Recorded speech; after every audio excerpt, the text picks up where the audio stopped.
rampant in some districts, including Balaka, should be solved by chiefs themselves because they know the right candidate to take the throne depending on their culture.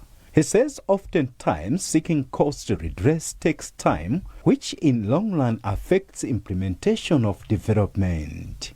One of the problems is politics. When you allow political leadership to get into your families, then it doesn't work at all. So we are saying a period has got to be given when all these are addressed, because when you don't have a substantive chief, the people are deprived of development because they don't have proper representation. So we have said, let's sort it out.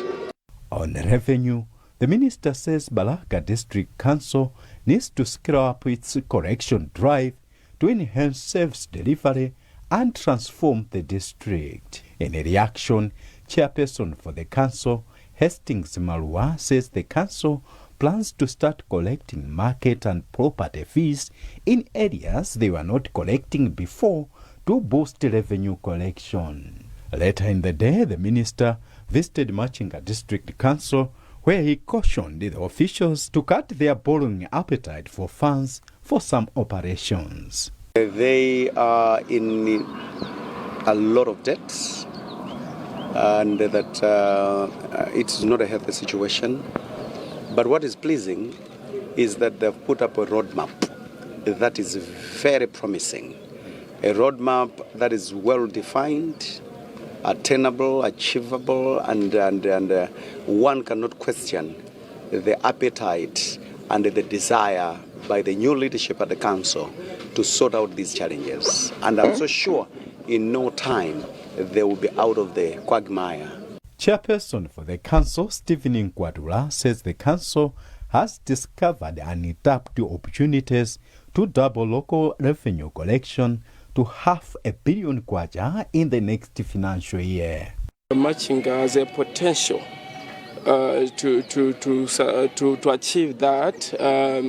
Like as I've already said, that we will engage with all the stakeholders, all the vendors, so that we contribute to the growth of our revenue collection. Overall, the minister has urged Balaka and Machinga district councils to take advantage of the 5 billion kwacha constituency development fund, which will roll out in the next financial year to transform their areas. Austin Fugula, NBC News. Technical, Entrepreneurial and Vocational Education and Training Authority, TVETA, has concluded a 5-day training program in tailoring and fashion design for the first cohort of trainers drawn from various technical colleges in the southern region. The training was conducted under the AutoCAD and Digital Design program, which is aimed at equipping trainers with modern design skills to enable the tailoring and fashion industry to contribute more effectively to the growth of Malawi's economy. Ruth Junangwa with the details.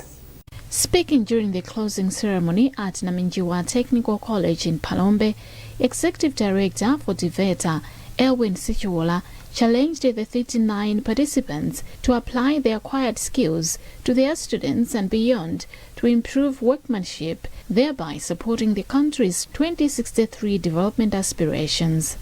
Firstly, in the past, people used to know that you need a paper, you need a pencil and scissors to draw, to design clothes when you're in the tailoring workshop. But things have moved. Now we have software that can be used to do designing.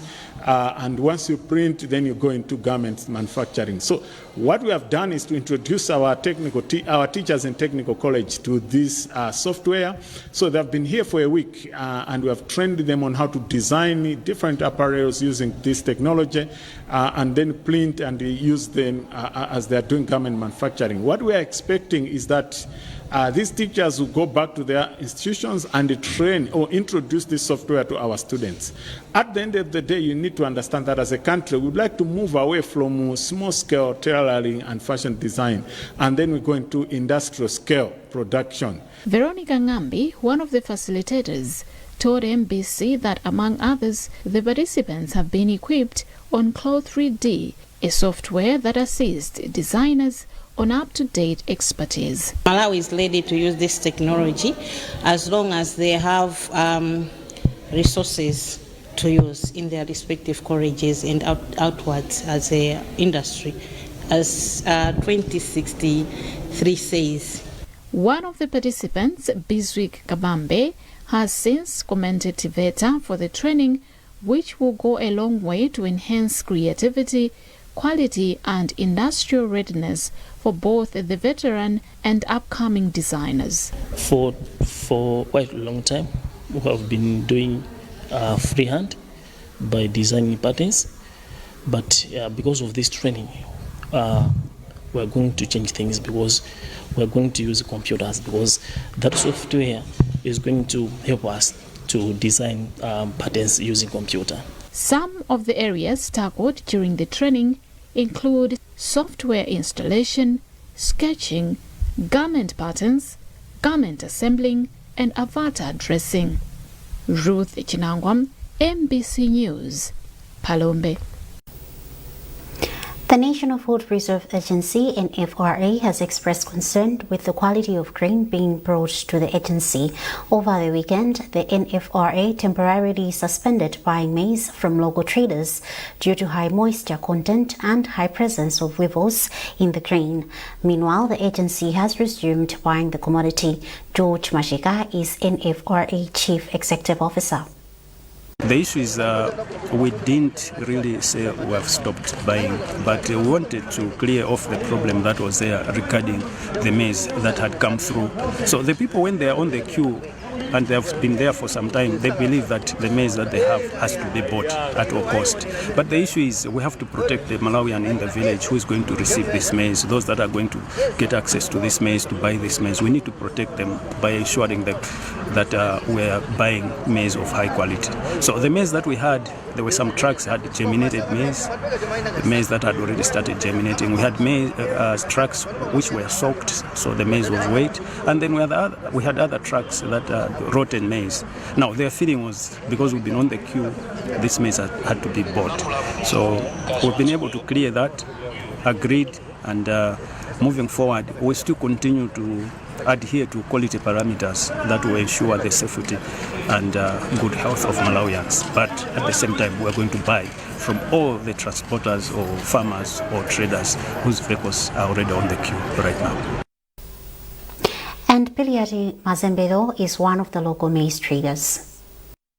To us as the transporters, we saw that we see that this is what we want and what we need, because we stay here for a long time. You can see we stay here for 3 weeks, which is not good. You're watching MBC News and you are with me, Evelis Changambe. A reminder of our top stories. World Food Programme provides financial aid to over 2,000 households affected by dry spells in Mangochi. Trade authorities are working on strategies aimed at increasing agro-produce exports. And in sports, Goshen City leads our Dynamos optimistic about reaching the final of the Castel Challenge Cup.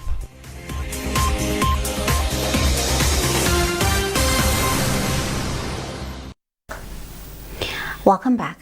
Trade authorities are working on strategies aimed at pushing local agro-investors and farmers to increase production for Malawi's export market. Speaking to Embassy as Minister of Trade before his appointment as Reserve Bank of Malawi Governor George Partridge acknowledged that Malawi is still facing challenges in effectively supplying to its international ready markets, hence the need to incentivize the market. More in this report. According to the Malawi Investment and Trade Center MITC, there is international demand for various agri-produce such as macadamia nuts, soya beans, maize, sesame and rice. Despite the specified demand in tons, which is a clear indication of potential forex for the nation, the local agri-sector is still falling short of satisfying these markets. Why is this the case? In an earlier interview, former Trade Minister George Partridge highlighted some of the bottlenecks and possible solutions. The incentives that we give, it's not only like tax incentives and all that, but in terms of the whole operating environment, we need to improve the operating environment so that people can produce what needs to be produced. The second thing is it's not only production, it's quality. So we need to improve the quality, and this is why we have Malawi Bureau of Standards. We have mostly we produce small scale here and there, and it's becoming difficult to aggregate. So we need these aggregators. If there are any, we need to encourage them to aggregate so that there is scale, but we also need to encourage large-scale producers of these commodities, because once they start importing from us, they don't want a half a container or something. They really want scale, but also consistent supply. Government continues advocating for farmers in the country to graduate from smallholder to mega commercial farmers, for Malawi not only to achieve food security, but to go as far as turning into a net agro exporter through vehicles such as the agriculture commercialization. Elin Chimoyo, NBC News, Blantyre. Machete Wildlife Reserve in Chihuahua District has made over $1 million last year alone from international tourists. This was revealed over the weekend when Principal Secretary in the Ministry of Trade, Industrialization, Business and Tourism, Jean Nyembe, visited the Wildlife Reserve. Justin Ngueo has more in this report. Nyembe paid a visit to the Wildlife Reserve as part of her familiarization tour. Majete Wildlife Reserve Park Manager John Adendorf said the tourist attraction site has seen a growth in international visits. He indicated that last year the international visits grew to 14,000 from 13,000 in the preceding year. The park manager said as a result the Wildlife Reserve has made a record high revenue of over $1 million during the year. It's actually really good. It's picking up year on year. We're all facing economical challenges, but Majete has seen a growth and a steady growth over the years. COVID was a bit of a slump, but everybody expected that. But since then, it's really picked up nicely. We're seeing international visitors increase. This week is unusual. We're seeing nearly a full lodge in Majete. And usually January, February are very poor months, but we're getting good bookings. So this year, 2025 at least, last year, was the best year Majete ever had. The first time ever we grossed over $1 million for Majete. The Principal Secretary, Mnyenyembe, said this shows that the tourism sector has untapped potential to spur economic growth. She expressed government's commitment to uplifting the sector so that it lives to its full potential. Having listened to their story from where they are coming from, I think they have invested a lot. And for the first time, they are even saying they have been able to make quite a huge amount of money comparing from the other years before. Meaning to say they have invested enough now that they are now starting to get returns. Meaning to say, as we are putting it, being our ATM strategy on attraction, I think this is the time that we can even, attract more people from the other side.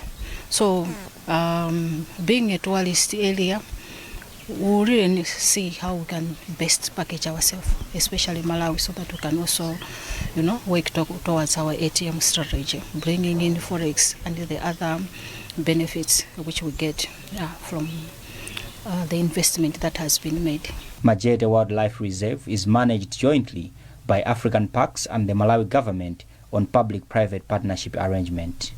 Justin Ngueo, NBC News, Blantyre. Some residents of Neno district have expressed optimism and satisfaction with the ongoing construction of the Ligowe-Neno Boma Road.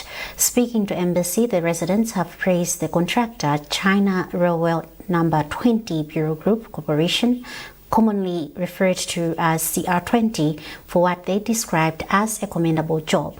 Our reporter George Banda speaks to some of the residents.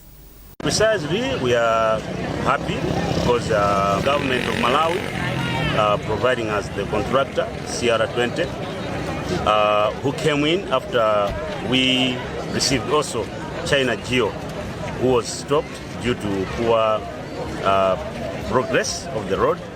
Currently, CR20 is doing well, as we have seen that from Malawi, they have also so far put the tarmac up to Ligowe Trading Center. And from Ligowe Trading Center, there's a stretch there of about 2 to 3 kilometers, applied already a primer. That means soon they'll be also applying tar.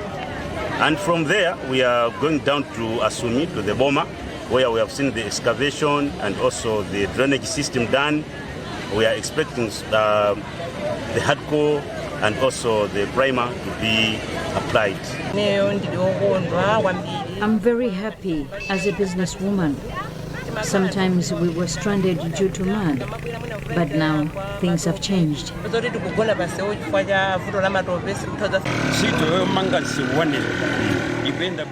I'm impressed with the progress of the road, and the contractor CR20 is doing a commendable job, and it is my hope that the road project will finish soon.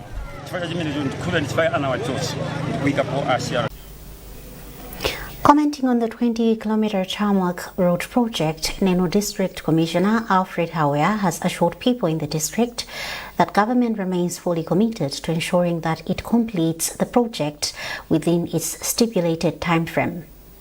Despite the fact that this is rainy season and a lot of challenges, but the contractor is on the spot and is assisting in every way possible that people should pass along the road. And he's also continuing constructing the road, which is a great assurance that government is very, very serious to make sure that this road is completed to its last point, which is the district council. Inkosi Jalavikua of Mzimba district has urged his subjects to plant trees as one way of mitigating effects of climate change. The chief made the call at Bwengu Community Day Secondary School, where he led a tree planting exercise that was organized by CCAP Livingstonian Synod pastors who originate from Mzimba. Blessings Gondwe reports.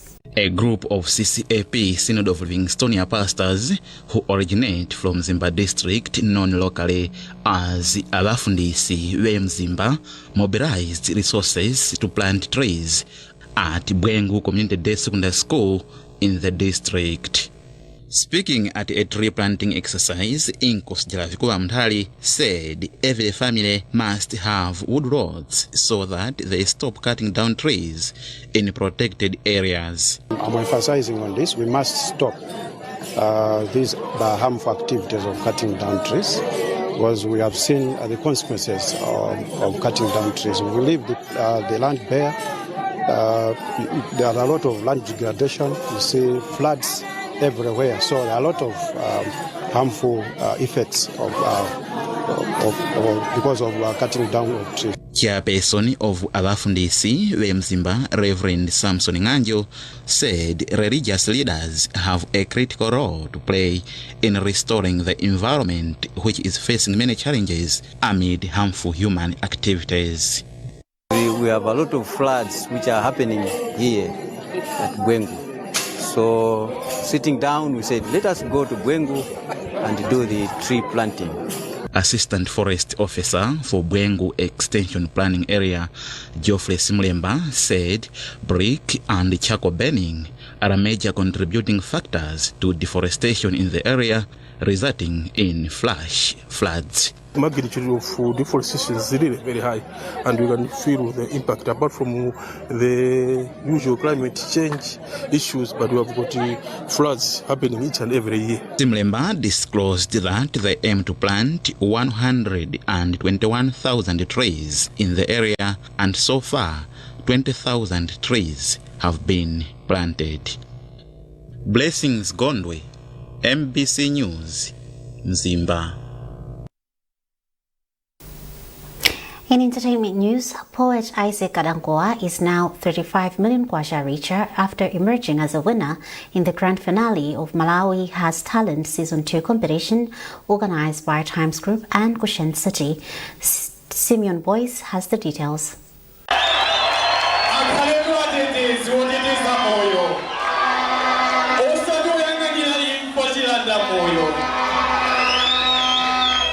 In the finals, Kadankowa mesmerized the patrons with his unique skills in citing a poem that spoke of challenges facing Malawi and the need for the citizenry to remain united despite having affiliations to different political parties.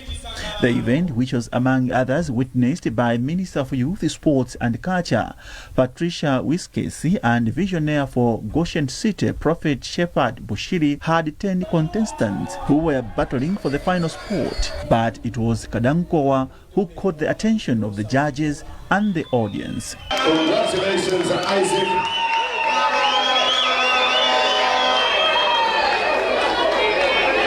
20 seconds, Isaac.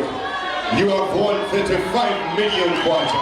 Today, Mwana Kiganja Shwele.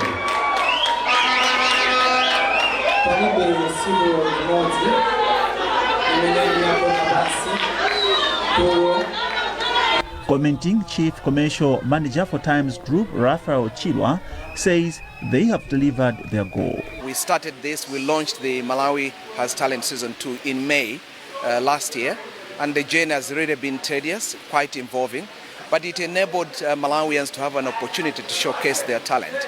As you heard the minister saying, we want to treat the talent as a resource which the country has got. In her remarks, Minister of Youth, Sports and Culture, Patricia Wiskesi, commended Times Group and Goshen City for the job well done. She appealed for more investment in programs that promote the youth. We are really very appreciative to Goshen City and Times Group for putting this together, because what this platform has done is to give our artists the exposure that they need, and it will enable our artists to nurture their talent so that they are ready for market export on the international forum. Visionaire for Goshen City, Prophet Shepherd Bushiri, who invested $500 million kwacha in the competition, expressed satisfaction and made a commitment to continue supporting initiatives that empowers the youth. Simon Boyce, NBC News, Blantyre.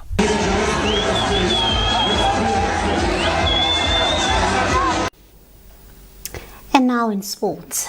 Coach for Goshen City Delta Dynamos Alex Ngira says his team is looking to reach the final of the Castel Challenge Cup. Dynamos beat Ekaya on Saturday to reach the the semi-finals of the tournament, where they will face Blue Eagles. This is the first time for Dynamos to be in the semi-finals of an elite competition, and Coach Ngira believes the boys can go all the way to the final. Well, it's an encouraging feat altogether. All we need just now to do is just to go forward, do whatever things we are doing in order to progress. Well, what we agreed was in the first half we had to take them on and restrict them on passes mainly, so that they are not moving with the ball, and we successfully did that. And in the second half is when now we told them that they have to move around and go flat out, and that's why those goals started coming in. Indeed, I'm so happy. We agreed that we have been given a chance to play in the Castel Cup, and we don't have to go there as minnows. We just have to register our name, and people should know that Deza are still alive. This is what we are doing. How far would you want to go in this competition? Finals. Finals, or perhaps win it? Yes, it's possible. Cup games are very intriguing games. Anything can happen. And that's it from our newsroom this afternoon. A recap of our top stories before we leave. World Food Programme provides financial aid to over 2,000 households affected by dry spells in Mangochi. Trade authorities are working on strategies aimed at increasing agro-produce exports. And in sports, Goshen City Delta Dynamos optimistic about reaching the final of the Castel Challenge Cup.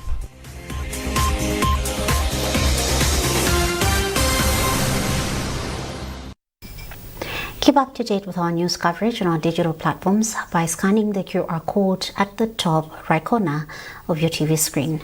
You've been with me, Evelis Jingambe. Thanks for watching and good afternoon.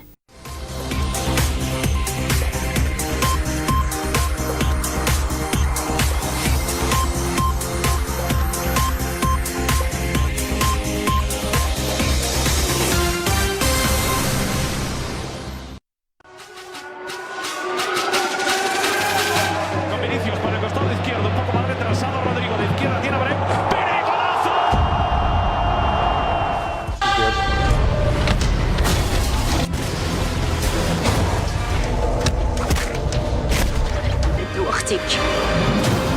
Snail, what's your name? Gary, huh? It's my game. We put everything into this. Those that can do it and succeed, how to fix it. This city has been just a cookbook. It's part of being